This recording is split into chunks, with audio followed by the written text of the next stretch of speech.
Hey, what's up, everybody? Welcome back to my Tribulation Force channel. So, I've covered the first three characters in the first three chapters of the first book of the Left Behind the Kids series, The Vanishings. In chapter 1, we went over Judd Thompson Jr. Chapter 2 went over Vicky Byrne. Chapter 3, we went over Lionel Washington. Now, for chapter 4, we talk about Ryan Daly, the fourth kid, Ryan. So let's go over it. Your real name's Rayford? Ryan Daly schooled with his best friend. We've known each other how long, and I never knew that. Raimi Steele smiled and shook his head. Don't make such a big deal about it. Otherwise, I'll tell everybody your middle name. The boys had grown up on the same street, one living on each end. They had begun kindergarten together, and now they were both 12 and in the 6th grade.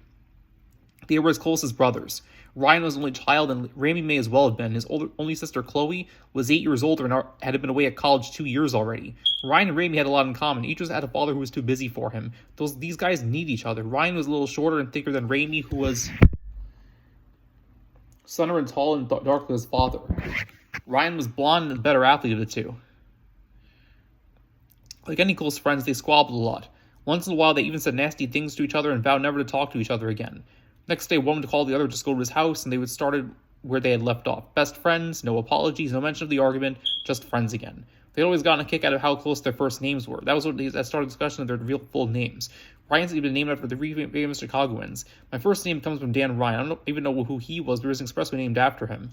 And my middle name, Promise You'll Never Tell a Soul, comes from some old mayor from way back when who got assassinated. Way back when who got assassinated. What's his name? If I don't want to tell you, I don't trust you.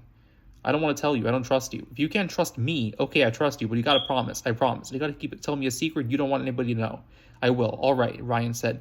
The mayor's name was Anton Kermack. Raimi still doubled over laughing. Ryan couldn't resist laughing too. So, Raimi said when he caught his breath, is your middle name Anton or Kermack? Kermack, Ryan mumbled. No. Yes, isn't that awful? And my last name is the same as a former Chicago mayor too. I know. How'd your middle name guy get assassinated? My mom made me look it up. For some reason, he was in a parade in Florida with President Roosevelt when some guy tried to shoot the president, missed, and hit Kermack. Which Roosevelt? I don't know. Was there more than one? Of course, Raimi said. Teddy and Franklin. Probably Teddy, I guess. When was this? In the 1930s, I think. Then it had to be Franklin. Whatever, Raimi. How do you know all that stuff? I don't know. I just like to study, and I remember a lot of it. So it's your turn to tell me something you don't want anybody else to know. All right, Ryan, as long as we're talking about names, I'm actually a junior. Your name is the same as your dad's? Yep. So his name is Raymond? You're actually Raymond Steele?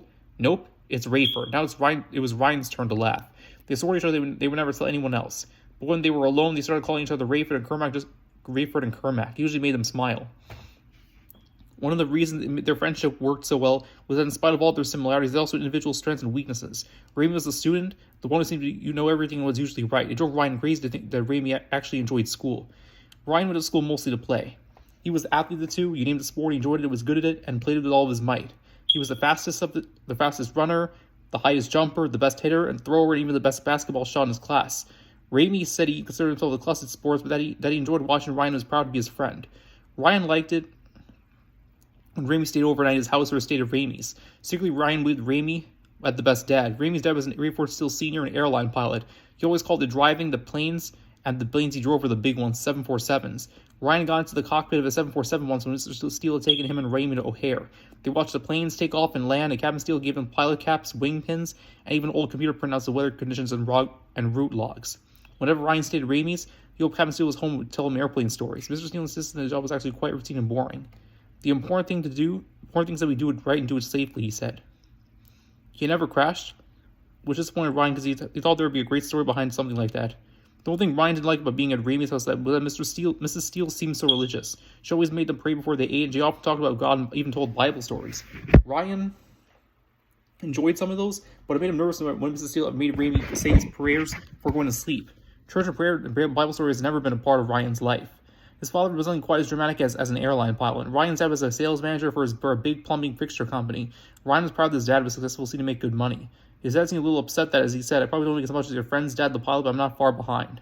Ryan's mother also worked, so he often came home after school. He wasn't supposed to have anyone in the house when his parents weren't there, but for many years he and Raimi cheated on that. They would play and eat and watch television, always keeping an eye out for Mrs. Daly. When she pulled into the driveway, Raimi would hurry to the front door and slip out as she came in the back.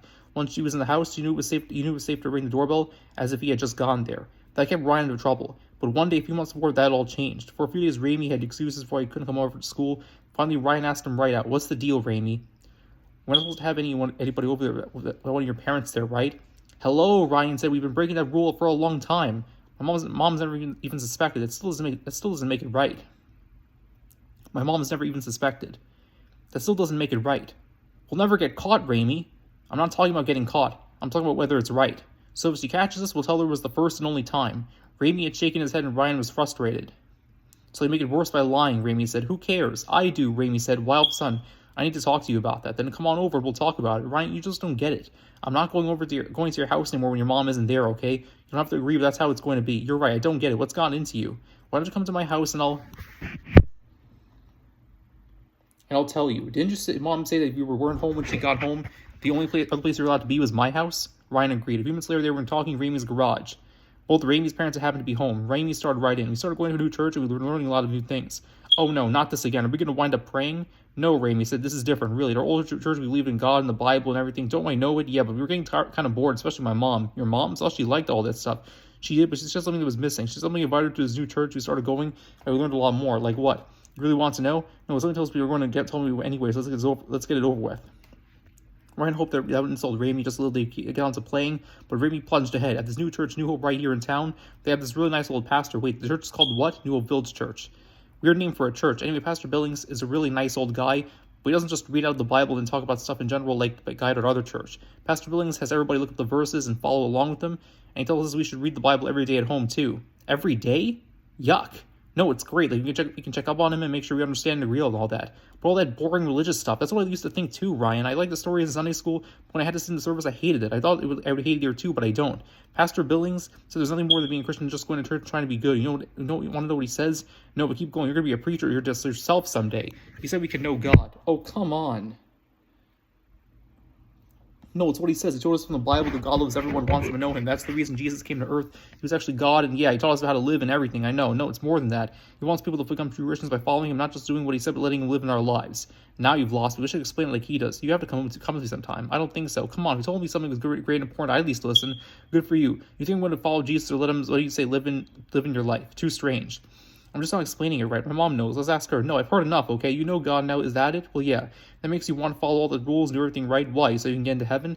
"No, that's what I used to think. When I do something I knew was wrong, like breaking your mom's rules and everything, I felt bad because I thought it might be enough to send me to hell. That might be enough to send me to hell. I thought if I did the right things to make up for the wrong things, that maybe I'd make it to heaven. But I never knew for sure. Now I'm really not getting it. That's why you should talk to my mom. We've both received Christ." "And received Christ? You're not going to be like those people that go around knocking on everybody's door, are you?" Sometimes I like to, Ryan. I want everybody to know. So if doing everything right is not how you get to heaven, why did all of a sudden become so perfect? I didn't. I want to do right things because I know it's what God wants. But just doing that to thank him for giving me his name and promise me heaven someday. You know what I mean? No. You don't want to talk to my mom? No thanks. What about your dad? Well, we're praying for him, so it doesn't go for all this stuff. Raimi looked embarrassed. Not really. Well, maybe somebody in this family still has brain. What about your big sister? We're praying for Chloe too, so I'm not the only person you know who thinks this is a lot of baloney. That's what you think? Not really, Raimi. It just sounds weird, that's all. I don't think you even understand it much. Raimi shrugged. That's true, but I understand enough. Are we done now? I guess. Can you play that model of your dad's plane? I'll get it. When Raimi left the garage and trotted up the stairs to his room, he left the door that led into the house open. Suddenly, Ryan found himself listening on a strange conversation. Mr. and Mrs. Steele was talking about something that even weirder than Raimi had. Can you imagine, Raimi? She was saying Jesus coming back to get us before we die. Ryan heard the rattle of the newspaper. Mr. Steele said, "Yeah, boy, that would kill me." Madam Mrs. Steele sounded mad. "If I know what happened to me," she said, "I wouldn't be so glib about it." "I do know what happened to me," Mr. Steele said. "I'd be dead and gone. But you, of course, would fly right up to heaven." That seemed to shut her up. Ryan heard Mr. Steele rise. "Come on, Irene," he said. "Tell me thousands of people wouldn't just lead over if they saw Jesus coming back for all the good people." Now she was crying. "I told you and told you. Saved people aren't good people. They're just forgiven." "Yeah, I know." Ryan heard Raimi bounding back down the stairs just as Mr. Steele was saying, "If you makes you feel any better, happy for you that you can be so sure." Raimi's mother answered softly, "I only believe what the Bible says." These people are crazy, Ryan decided. He wanted to ask Raimi what his parents meant, telling him about Jesus coming back for people before they died. But he just wanted to play and think about something else. Thought that maybe someday he would go along with Raimi to see the new church and see what all the excitement was about. But he never did. So yeah, that's the 4th chapter of Left Behind the Kids #1, The Vanishings, Ryan the Skeptic. So we covered all 4 kids, and now we're going to get to the second part of the story in the next video. So take care, everybody. Another video for my channel.